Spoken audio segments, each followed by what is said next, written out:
La présentation mise à jour de l'échange décentralisé de Pi, du teneur de marché automatisé, des pools de liquidité et des fonctionnalités de gestion des tokens disponibles dans le portefeuille Pi.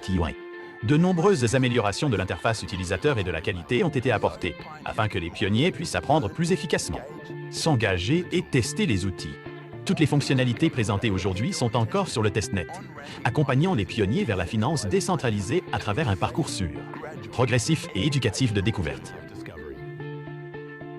Pour utiliser cette fonctionnalité, commencez par ouvrir le portefeuille Pi Testnet et sélectionnez l'onglet Tokens. C'est votre hub principal pour toutes les fonctions liées aux tokens de l'écosystème. En haut, vous verrez 4 options. Mes tokens, plus de tokens, mes pools de liquidité et plus de pools de liquidité. Vous pouvez utiliser la barre de recherche, quand elle est disponible, pour chercher des tokens ou pools spécifiques. Touchez cette icône en haut à droite pour ouvrir la page Gérer les tokens. Ici, vous pouvez voir les tokens que vous avez déjà activés, ou une liste d'autres tokens que vous pouvez activer pour les rendre visibles et utilisables dans votre portefeuille. Il y a aussi un nouveau lien vers une page GitHub qui explique comment les développeurs peuvent créer un token sur le testnet Pi. Activez un token pour confirmer que vous le rendrez actif pour les swaps, échanges et pools de liquidité. Cela nécessite des frais de transaction, dans ce cas en test Pi. Explorons maintenant la page Flux de tokens, qui montre les tokens disponibles à l'utilisation. Touchez un jeton pour l'activer ou le désactiver. Envoyez le jeton au portefeuille d'un autre pionnier. Acheter ou vendre le jeton soit en échangeant le jeton au prix du marché, soit en passant votre ordre dans l'interface DEX où votre jeton sera échangé au prix que vous fixez si une autre partie accepte votre offre. Et enfin, interagissez avec le pool de liquidité du jeton. Déposez et ajoute vos jetons au pool et vous fait gagner des frais de trading proportionnellement.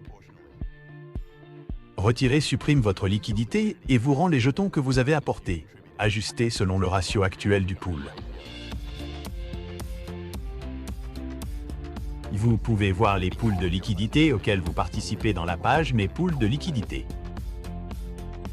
Vous pouvez aussi créer votre propre pool de liquidité si une paire de trading n'existe pas déjà en sélectionnant 2 jetons et en déterminant le ratio.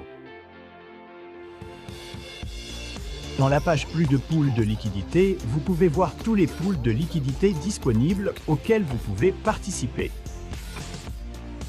Avant de conclure la vidéo, voici un bref résumé de ce qu'est un teneur de marché automatisé et un échange décentralisé. Un teneur de marché automatisé, ou AMEN, alimente les échanges et les pools de liquidité. Au lieu d'apparier acheteurs et vendeurs comme dans une bourse traditionnelle, le teneur de marché automatisé utilise une formule pour ajuster automatiquement les prix en fonction de l'équilibre des tokens dans chaque pool. Cette conception permet des échanges continus et instantanés, même sans carnet d'ordre ni intermédiaire centralisé. Un DEX ou échange décentralisé permet aux utilisateurs d'échanger des tokens directement entre eux, sans autorité centrale ni intermédiaire. Les échanges sont exécutés via des mécanismes on-chain, tels que les carnets d'ordre ou les pools de liquidité, selon ce qui offre le meilleur résultat déterminé automatiquement par le réseau. Ces outils forment la base du trading décentralisé dans l'écosystème Pi, tous fonctionnant actuellement en toute sécurité sur le testnet pour les tests, l'éducation et le développement avant le déploiement sur le mainnet. Alors, essayez vous-même ces fonctionnalités DeFi dès maintenant pour voir comment fonctionnent les marchés décentralisés en temps réel.